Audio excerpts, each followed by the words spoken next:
Shalom Beberajá. Vamos a continuar con la historia de los hebreos en Cuba, dando continuación a la segunda parte del artículo La admisión de Israel como miembro de las Naciones Unidas, que fue impreso en el almanaque hebreo Vida Banera del año 1948, en el cual va a hablar como segundo punto la resolución de la Asamblea General de las Naciones Unidas. Dice, su elegibilidad según el artículo 4 constituye razón suficiente para la admisión de Israel como miembro. Es interesante señalar, empero, que su solicitud de admisión en las Naciones Unidas es única en un respecto: el establecimiento del Estado de Israel y su admisión en las Naciones Unidas ya han sido objeto de una recomendación de la Asamblea General. El 29 de noviembre de 1947, la Asamblea General adoptó por 38 votos contra 13 una resolución que incorpora un plan de partición con unión económica. El mismo plan estipula el establecimiento de estados independientes, judío y árabe, y se refiere a la admisión de estos estados en las Naciones Unidas. La parte 1 F de dicha resolución dice lo siguiente: admisión como miembro de las Naciones Unidas. Cuando se ha hecho efectiva la independencia del Estado árabe o del Estado judío, según lo previsto en este plan, y en uno u otro de ellos haya suscrito la declaración y el compromiso según lo previsto en este plan, se considerará con simpatía su aplicación para la admisión como miembro de las Naciones Unidas con respecto al artículo 4 de la Carta de las Naciones Unidas. En su proclamación de independencia el 14 de mayo de 1948, Israel indicó su deseo de suscribir la declaración y el compromiso previsto en el plan. El 15 de mayo, el señor Moshe Shertok, ministro de Relaciones Exteriores de Israel, caligrafió al secretario general de las Naciones Unidas lo siguiente: séame permitido declarar en nombre del gobierno provisional del Estado de Israel que este está preparado para firmar la declaración y el compromiso previsto respectivamente en la parte 1C y la parte 1D de la resolución de la Asamblea General 747. La fecha de la independencia. En la resolución adoptada el 29 de noviembre se contempla que la independencia sería alcanzada 2 meses después de que la evacuación de las Fuerzas Armadas de la potencia mandataria hubiera sido completada, pero en cualquier caso no después del 1 de octubre de 1948. Como la evacuación fue en realidad completada el 29 de junio, la fecha de independencia formal habría sido el 29 de agosto. De hecho, sin embargo, la independencia de Israel fue proclamada y se hizo efectiva inmediatamente después de la terminación del mandato el 15 de mayo.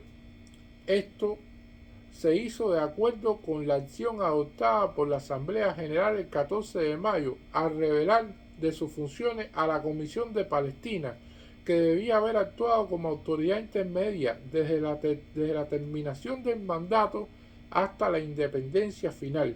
Cuando el periodo de la transición fue de este modo eliminado por la Asamblea General, el Estado judío asumió la plena independencia inmediatamente en cumplimiento de la resolución del 29 de noviembre de 1947, que exhorta a los habitantes de Palestina a hacer cuantas diligencias de su parte sean necesarias para poner en práctica este plan. La divisibilidad del plan. En su forma final, el plan de partición con unión económica fue redactada de modo de hacer que el establecimiento de un Estado judío y su admisión en las Naciones Unidas fuera independiente del establecimiento de un Estado árabe o de la Unión Económica. La Asamblea General ha sido en esto deliberadamente a fin de asegurar que el establecimiento de la independencia judía no dependiera de la actitud árabe. Por ejemplo, se estipuló que cuando se hiciera efectiva la independencia del Estado árabe o del Estado judío, se consideraría con simpatía su solicitud de admisión como miembro. En forma similar en cuanto a la unión económica, la propuesta original del Comité Especial de las Naciones Unidas estipulaba un tratado de ser firmado por dos estados, pero fue enmendado por la Asamblea General a fin de que la independencia estuviera condicionada por una declaración unilateral de cualquiera de los dos estados y no por una firma de un tratado.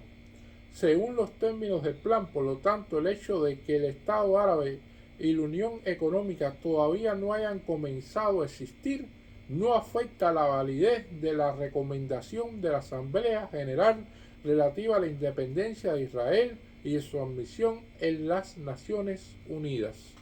Aunque, como se ha manifestado, la elegibilidad, según el artículo 4, el párrafo 1, constituye razón suficiente para la aceptación de Israel como miembro, puede que sea pertinente examinar los efectos de tal admisión, porque las perspectivas de un ajuste pacífico en Palestina. Es claro que el primer efecto de tal paso sería el de restaurar la fe en la validez y la autoridad de las recomendaciones de la Asamblea General. A pesar de las tentativas de alterar por la fuerza la resolución del 29 de noviembre, una importante parte del plan se ha convertido en realidad con el feliz establecimiento del Estado judío. Las Naciones Unidas no pueden, lógica o razonablemente, rehusar reconocer un Estado a cuyo nacimiento dieron la sanción y el incentivo de su propia recomendación previa. La situación palestina claramente requiere una medida de rápida estabilización. Se ve claramente por el informe del mediador al Consejo de Seguridad que si se prohíbe el uso de la fuerza armada, la existencia de Israel se convierte en un hecho firmemente establecido. Los hechos, por cierto, han probado que hasta el uso de la fuerza armada en su contra por los árabes no puede abolir la estabilidad de Israel. El 12 de julio de 1948, el mediador informó: si se prohíbe el uso de las fuerzas armadas en el arreglo del problema y se hace que su empleo sea prohibitivamente improductivo para los estados árabes, habrá en Palestina un Estado judío cuyo vigor y prosperidad, según la admisión de sus propios líderes, debe depender en gran parte de su capacidad para cultivar relaciones amistosas con sus vecinos árabes.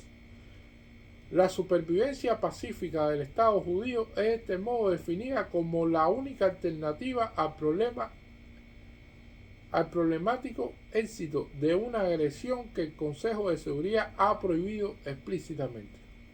Todo lo que hace que la existencia de Israel sea un hecho permanentemente e irrevocable ante los ojos de los árabes constituye en este modo una contribución a la paz y un disuasivo de renovadas hostilidades.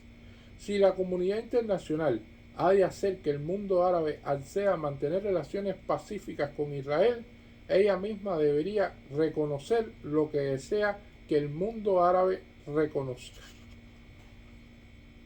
No puede ignorarse que de no actuarse acerca de esta solicitud ante la terminación de la tercera sesión de la Asamblea General, quedaría una atmósfera política indeterminada e incierta durante otro año entero.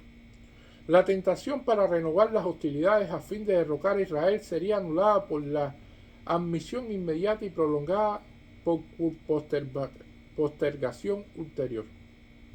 No puede afirmarse seriamente que tal medida perturbaría las perspectivas de mediación, por cuanto la misma misión del mediador reconoce plenamente la existencia, los títulos y las funciones gubernamentales del gobierno provisional de Israel y negocia con él un arreglo pacífico. Un efecto de la admisión de Israel como miembro sería poner sus acciones, derechos y obligaciones dentro de la esfera de las provisiones de la Carta.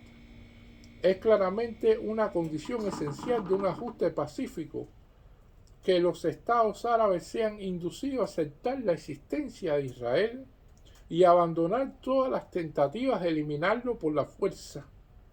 El Consejo de Seguridad, al actuar positivamente acerca de la admisión de Israel como miembro, haría de este modo avanzar la causa de la estabilidad y la paz, reforzando la autoridad de las decisiones de la Asamblea General y registrando una correcta aplicación del artículo 4, párrafo 1 de la Carta.